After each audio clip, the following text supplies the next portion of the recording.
Em nome do Pai, do Filho e do Espírito Santo. Amém. Amados irmãos e irmãs, é com muita alegria que nós estamos aqui para juntos estudar e meditar a primeira leitura que a Igreja nos apresenta para esta sexta-feira da 34ª semana do Tempo Comum. O texto de hoje se encontra lá em Daniel, capítulo 7, versículos de 2 ao 14, que diz assim: Eu, Daniel, tive uma visão durante a noite. Eis que os 4 ventos do céu revolviam o vasto mar, e 4 grandes animais, diferentes uns dos outros, emergiam do mar. O primeiro era semelhante a um leão, e tinha asas de águia. Ainda estava olhando quando lhe foram arrancadas as asas. Ele foi erguido da terra e posto de pé como um homem. E foi-lhe dado um coração de homem. Eis que surgiu outro animal, o segundo, semelhante a um urso, que estava erguido pela metade, e tinha 3 costelas nas fauces entre os dentes. Ouvia-se dizer: Vamos, come mais carne. Continuei a olhar, e eis que assomou outro animal, semelhante a um leopardo. Tinha no dorso 4 asas de ave, e havia no animal 4 cabeças, e foi-lhe dado poder. Depois eu insisti em minha visão noturna, e eis que apareceu o 4º animal, terrível, estranho e extremamente forte, com suas dentuças de ferro. Tudo devorava e triturava, calçando aos pés o que sobrava. Era bem diferente dos outros animais que eu vi antes, e tinha 10 chifres. Eu observava estes chifres, e eis que apontou entre eles outro chifre pequeno. E em compensação foram arrancados 3 dos primeiros chifres. E eis que neste chifre pequeno havia uns olhos como olhos de homem, e uma boca que fazia ouvir uma fala muito forte. Eu continuava olhando até que foram colocados uns tronos, e um ancião de muitos dias aí tomou lugar. Sua veste era branca como neve, e os cabelos da cabeça como lã pura. Seu trono eram chamas de fogo, e as rodas do trono como fogo em brasa. Derramava-se aí um rio de fogo, que nascia diante dele. Serviam-no milhares de milhares, e milhões de milhões assistiam-no ao trono. Foi instalado o tribunal, e os livros foram abertos. Eu estava olhando para o lado das palavras fortes que o mencionado chifre fazia ouvir, quando percebi que o animal tinha sido morto e vi que seu corpo fora feito em pedaços e tinha sido entregue ao fogo para queimar. Percebi também que aos restantes animais foi-lhes tirado o poder, sendo-lhes prolongada a vida por certo tempo. Continuei insistindo na visão noturna, e eis que, entre as nuvens do céu, vinha um como filho de homem, aproximando-se do ancião de muitos dias. E foi conduzido à sua presença. Foram-lhe dados poder, glória e realeza, e todos os povos, nações e línguas o serviam. Seu poder é um poder eterno, que não lhe será tirado, e seu reino, um reino que não se dissolverá. Amados irmãos e irmãs, o capítulo 7 seria um capítulo central dentro do livro de Daniel. E ele marca uma espécie de uma mudança, né? Antes a gente tinha muitas narrativas e agora começa aqui umas espécies de visões apocalípticas, certo? Eu preciso contextualizar vocês, né? Embora o texto seja ambientado dentro do exílio babilônico, como eu falo desde a segunda-feira, a gente entende que esse capítulo específico foi composto na época dos Macabeus, 2 séculos antes de Cristo, que na semana passada eu comentei muito sobre isso com vocês aqui.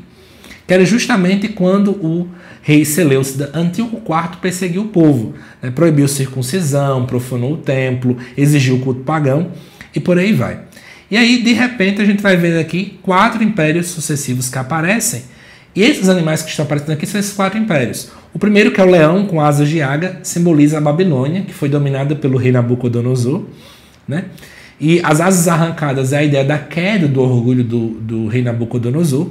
O segundo animal, que é um urso levantado de um lado com 3 costelas, simboliza o Império Persa, né? Que é erguido de um lado porque era Império Medo e Império Persa, mas o persa dominava mais, então mostrava alguma desproporção entre eles. E as 3 costelas foram 3 grandes conquistas, a conquista da Lídia, do Egito e da Babilônia. O terceiro animal, que é o leopardo, com 4 asas e 4 cabeças, simboliza o Império Grego, dominado por Alexandre o Grande, né, que ele tinha muita rapidez, extraordinário também, e as 4 cabeças é a divisão do Império em 4 generais quando ele morreu. E o 4º animal, que é a fera terrível, com dentes de ferro, né, e 10 chifres, simboliza o Antíoco IV, que foi da época dos Macabeus, como eu comentei com vocês. Só que de repente Deus vem entronizado nesta cena como um juiz muito poderoso, que seria esse ancião de muitos dias. Tem veste branca, a branqueza simboliza a pureza que ele tem. Cabelos como lã mostra idade longa, ou seja, eternidade. Trono de fogo mostra a sua majestade e o seu juízo. O rio de fogo, o fogo sempre teve a ver com a ideia de purificação e também do julgamento. Então é o julgamento que Deus vai fazer. Milhares o servem, o que simboliza os anjos. E os livros abertos, que é a ideia de prestar contas. E de repente aparece esse filho do homem, que depois no Evangelho, Jesus inclusive toma a retomar muito sobre esse assunto. Esse filho do homem vem das nuvens, então ele tem atributos divinos. Aproxima-se do ancião, tem uma relação íntima, recebe poder, glória e realeza. Esse filho do homem depois foi sendo interpretado justamente como o Messias. E Jesus fala de si mesmo como sendo filho do homem. E isso é muito interessante para a gente, porque a gente vai observar muito bem, né? Que esse filho do homem, que é o próprio Cristo, Jesus assume esse título para si, para nos mostrar literalmente a ideia de Cristo glorificado que recebe o reino. Cristo que reina sobre a terra. Nós ainda estamos bebendo da solenidade de Cristo Rei. Jesus é esse filho do homem que recebe o poder eterno, que seu reino nunca se dissolverá, como nos coloca o versículo 14. Isso precisa trazer para a gente muitas esperanças mais uma vez.